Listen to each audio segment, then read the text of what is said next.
Hmm, is it working? Okay, hi guys, and welcome back to some more Kerbal space program. We will have to delay our mission to explore the moon. We our first mission to go into an orbit around the moon that should have come right now because we have a new and emergency mission to rescue Amazon Kerman that is currently stuck in an orbit around Kerbin. As you can see, remember from last time we saw that mission, I decided to go ahead and accept it. And as you can see on the space, what's it called, space tracking station, right over here, it's actually just tracking station. We can actually see Amazon Kerman stuck in an orbit around Kerbin. I have no idea how the hell he got up there, but we're going to have to go ahead and rescue him, and we're going to have to go and bring him back to Earth. We're going to do that, and we're going to do it safely. So the first question is how we're going to build that spacecraft. And for that, there are two options, and I'm going to choose one of them.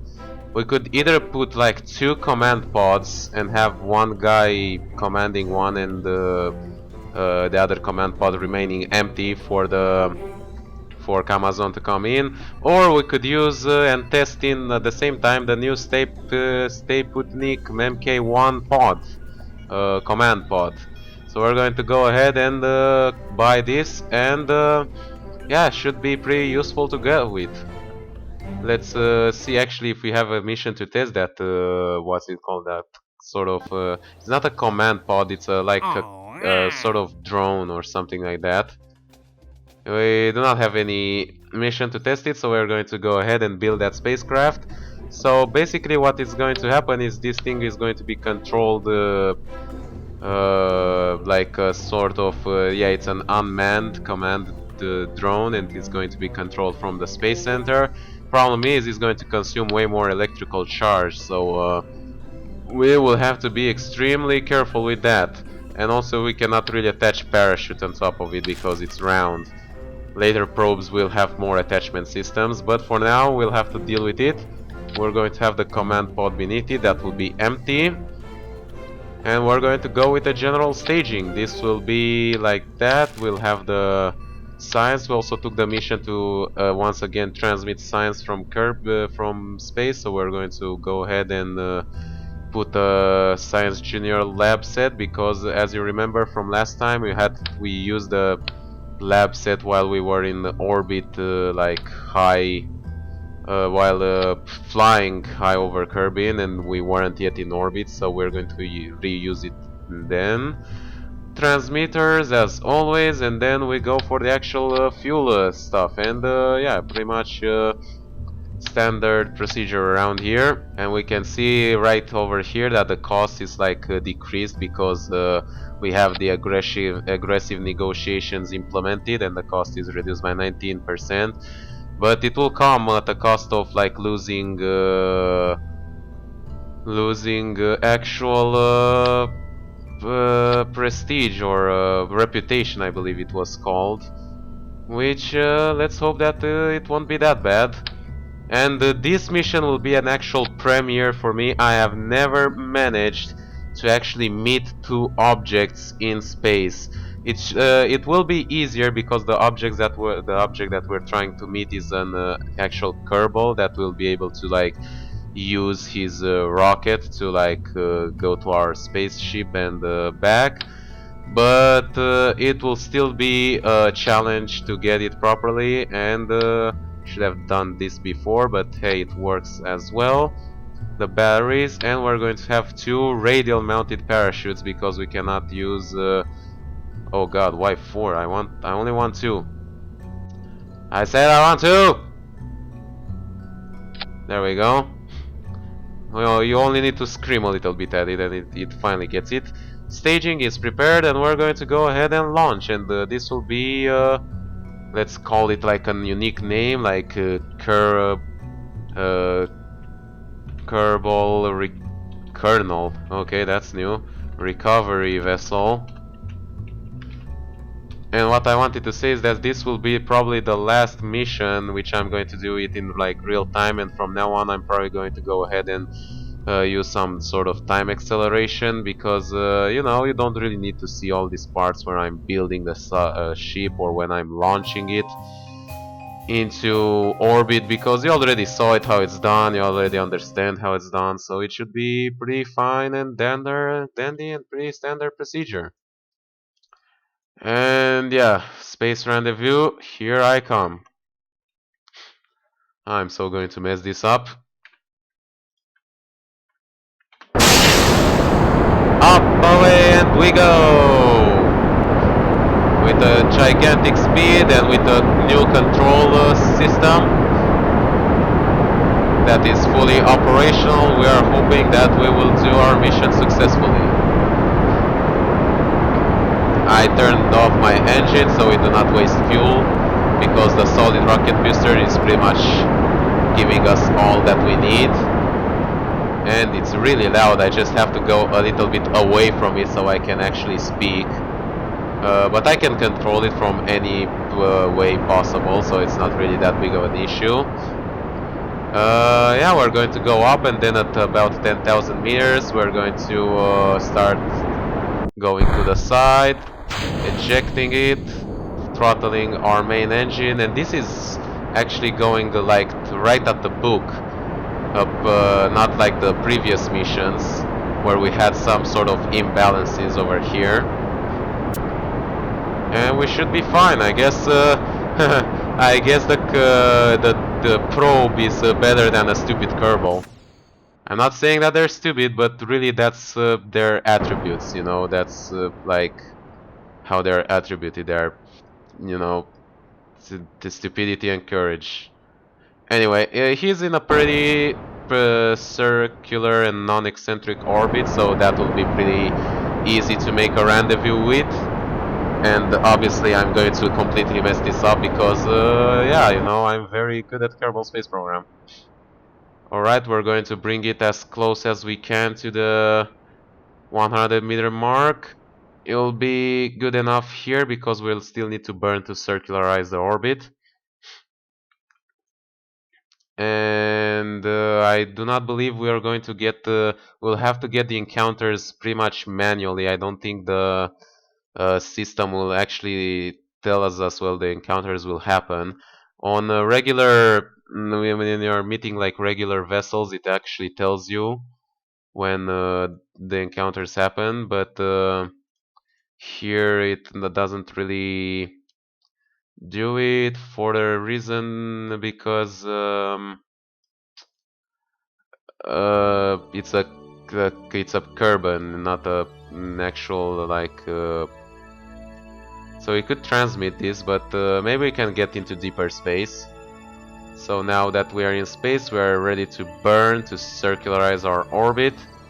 And you might say like, oh, it actually tells us where it's intersecting. That's very awesome. You might say, well, what's that difficult? You know, you can target it, you can actually go towards the target. It's actually marked on the map, and you just go to it. You're going to see that stuff in space is way more complicated than it appears. We're well, already a little bit behind. We might should have waited until we like had this guy like behind us, but we're going to go over him. We're going to go over him a little bit, and we're going to let him catch up to us. But we really need to intersect that orbit, or to make the orbit, and that's pretty good, I suppose. That is pretty good. So basic stuff about orbits and about making rendezvous is if the object is like behind you and you want it to catch up to you, you have to like make an orbit that is bigger so that the period is smaller. I believe that's how it's called. I should really study more maths, but hey, you know, maths and physics, pretty much what this game is. And if you want to catch up to an object, you have to make your orbit smaller, which should be what this case should be in this case, but yeah. And also, as we can see, our orbit is a little bit not that great, so maybe we can burn it to a certain direction to like bring it more close to what he has. Yeah, there we go. They added these two new things that can also help us like correct our orbits, and we can check out the inclination using this ascending node and descending node, so we can see that the difference is by 0.8 degrees. And we should be fine. All that's left is to time accelerate and, you know, see how we can actually make the intersection. And maybe I can try my first cut or, I don't know, time acceleration around here. How much electrical charge do we have and how much we're consuming? Should we turn off our ASAS? Let's see how much we are consuming if we like go time accelerate. It is something. Right, we're going to go in space high. There we go. It's really interesting that we can do crew reports while there's no crew, but hey, I'm not going to question it. I'm going to observe material bay.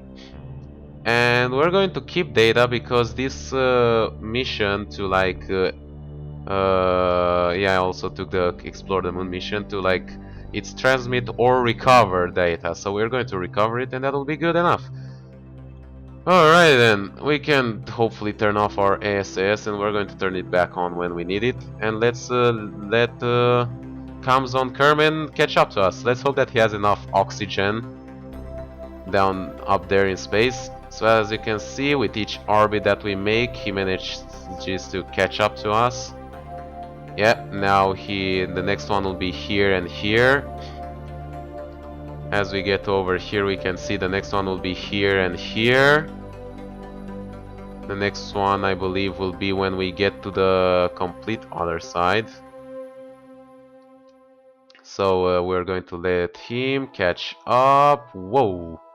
He like completely made another turn ahead of us. Now we're once again behind. So yeah, it's a little bit harder than I thought.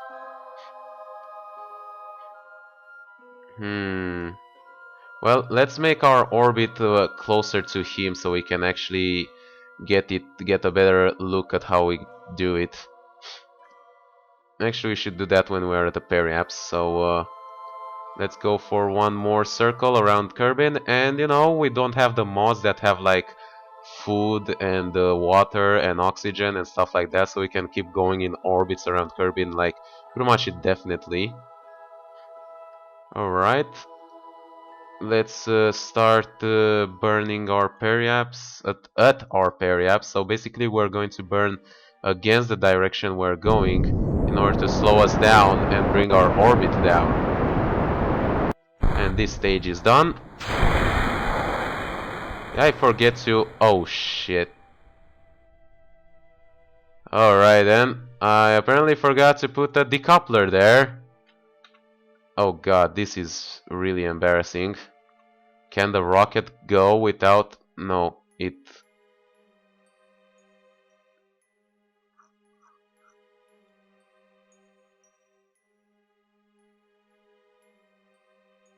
whoops. So, indeed, as it happens, sometimes even the top space programs make mistakes, and we did happen to like forget to put a decoupler in that stage. So yeah, I just went ahead and redo that mission. I went ahead and terminated that space probe, which luckily didn't really cost us that much.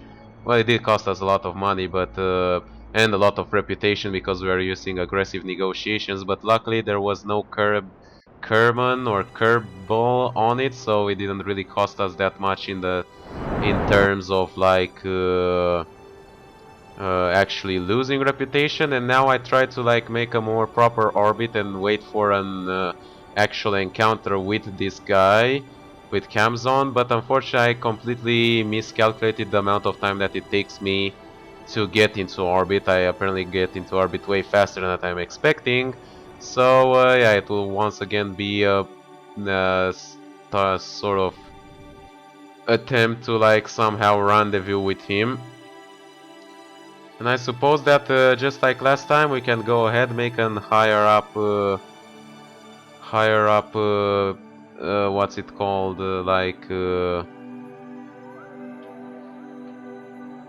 go into a higher orbit and then wait for him to get to us. And unfortunately, really annoying that what happened is that I accidentally switched focus to Kerbin, but we managed to switch focus back to the spatial stuff, so we can make an maneuver node and like sort of increase our apoapsis just a little bit. And then what's new about nodes is that if you right click them you can see what their effects will be in a couple of more orbits. So in an extra orbit we can see how this node is getting closer and closer to an actual... God damn it, I focused on Kerbin again. And we can see that after like 100,000 orbits we're finally going to rendezvous with this guy. So that's good to know. Maybe if we can make it like higher up. And also, can we focus back to this ship please? It's really hard to like make maneuvers when you're focused on the giant planet in front of it. And for some whatever reason it's really hard to click on it. Can we do it from this side? Doesn't really want to. Okay. Guess, you know, technical issues, but we're going to deal with them. How about if we do like a way bigger, like 300,000 orbits, so we can be in that high space. And then let's see how it will look like in a few orbits. So it will go, and eventually we will rendezvous over here. I suppose that in fewer orbits than last time. Ugh. It's really not great to let yourself catch up by Kerbal. How big would we have to make this orbit to like have him catch up with us in like a single go? Oh my god, I don't think we have enough fuel for that. Right, let's see. In that...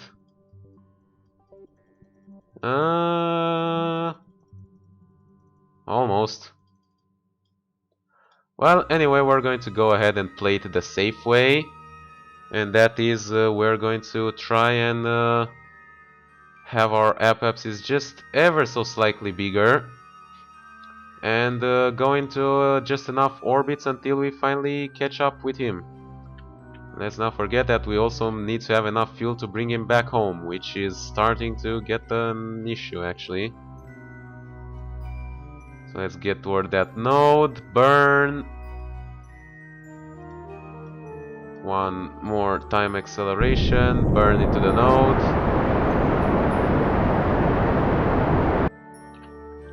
And yeah, we should be good now. Now all we need to do is to like wait until we can actually get together. In this intersection, for example, the separation between us will be 1,200 and something meters. So all that's left is just to go and time accelerate, and we should be fine. I would really like to focus on the Kerbin's recovery vessel. Additionally, let's not forget to do the science while we're up here. This does not count as high. That is really unfortunate, but we only need to recover some science. It doesn't really matter what science we recover. So keep time accelerating.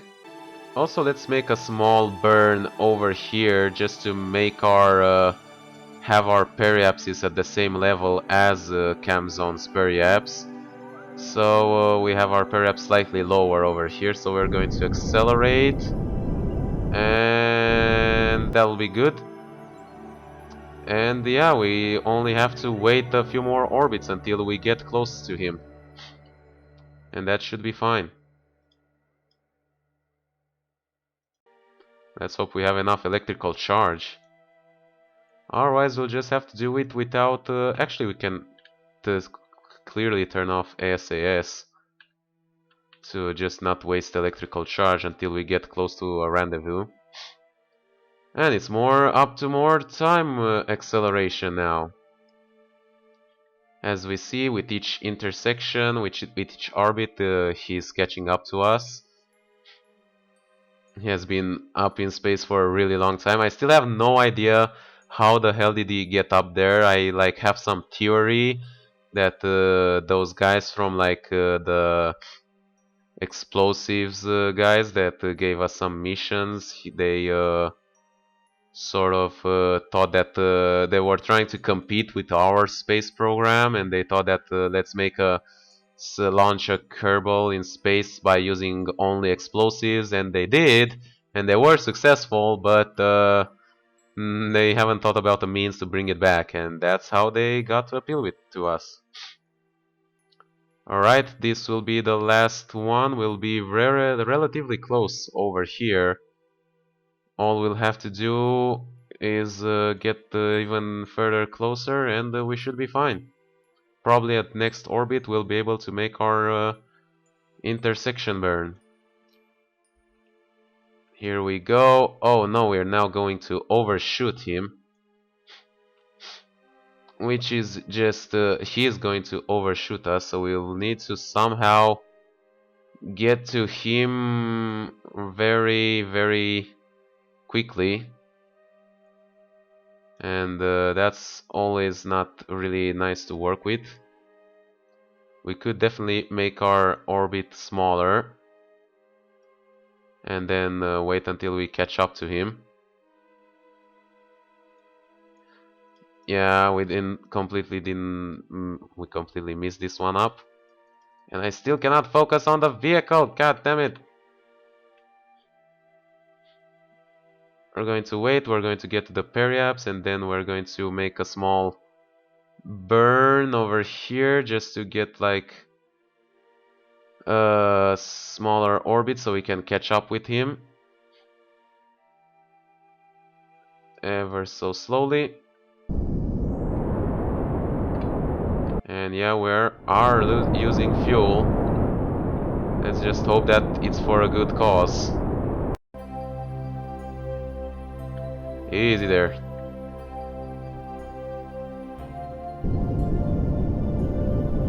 Oh, what the hell am I doing? Goddamn. There we go. Oh, Jesus. I forgot the full throttle button. But we should be fine. Yeah, there we go. Now we go on a few more orbits. And it should be only one orbit just to catch up to him. Yeah, we can see that the thing is like sort of making some weird stuff because we are... Oh god! We have completely overburned and now we are inside the atmosphere. Whoops. Let's hope that we're not inside enough to actually go back in. At least we shouldn't be. 58 kilometers. That's not really good to work with.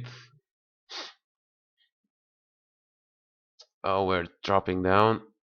Alright, and now we're finally going back up. So it's only a matter of hopefully of keeping the apophysis outside the atmosphere, but and that will be the case because the atmosphere is at like 70,000 meters. It is dropping really, really fast, but we're also lifting up really, really fast. So we should be really good, pretty much good to go. And I'm going to go ahead and burn to accelerate just to bring myself up closer. And luckily for us, this accident that happened over here allowed us to bring our intersection way, way closer than it was before. We just need to bring our apophysis basically to the same amount of level, and yeah, we should be pretty much fine. Uh, we'll only need to like get close, and we'll try to rendezvous them manually once we get there. Actually, like the gap between us is like really, really small, but you know, in space things are like really, really big, so we can't really see them. And now we can get out of the physical time acceleration. So he should be over in that direction over there. Yeah, we can't really see him, and it's really hard to control without SAS, but we're just trying to conserve power. Alright, just stop right there and turn off. And let's hope that this is close enough for us to work with. We are actually really close. We have a smaller orbit, so we're going to catch up. This is pretty much almost like at the book. It's only a matter of having enough resources. So let's try and do this manually. Now what we have to do is like target him and try and burn into his direction over there. Or actually what we should do, number one, is you have to decrease your velocity relative to him, so you are well, absolutely sure that you are not like going and so that you are not going to overshoot him. You have to decrease your velocity relative to him and then go and burn straight towards him. So we now have like a small velocity relative to him, and we're going to go ahead. Jesus Christ, I'm so going to run out of electrical charge. We're going to go ahead and burn straight towards him, and it's really important to get these two line up. If these two are lined up, then you're pretty much going to get very close, as we can see. But still, 42 kilometers is a pretty wide gap. So we have to burn that way to like get the apoapsis relative to the target straight on center. So now we're going straight towards it. It's only, once again, only a matter of time to actually get close to him.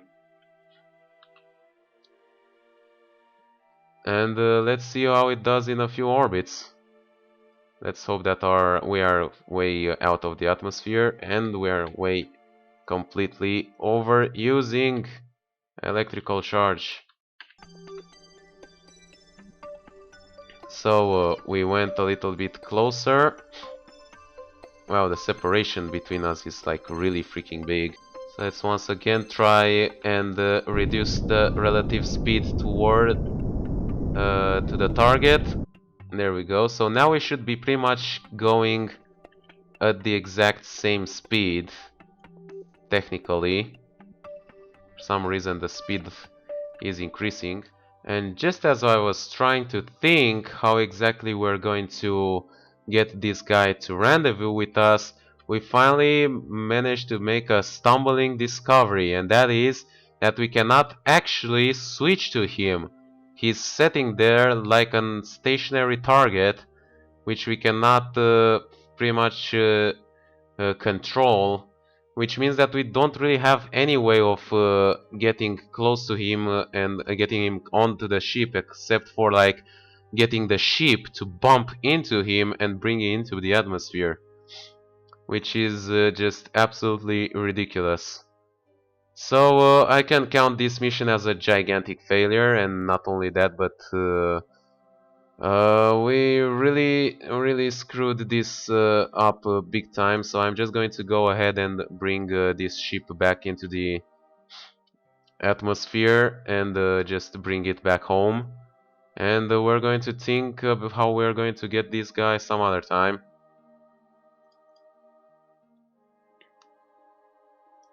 So we're just going to go ahead, burn towards the periaps. Bring our periaps into the atmosphere as deep as we can and just plunge it into it. And we also managed to run out of electrical power as we finally make our final descent towards Kerbin, which is, you know, it's really good to work with, nevertheless. But yeah, we're flying once again. We're once again going to like arrive over to the desert. And I can only say that this mission has been by far the most disappointing one. We're at least going to complete the science data from space, but the amount of the amount of actual reputation that we lost because of the aggressive negotiation is like absolutely ridiculous. We're completely on the minus reputation wise, and I have no idea how we are going to pretty much get out of it. We're slowing down as we get deep into the atmosphere.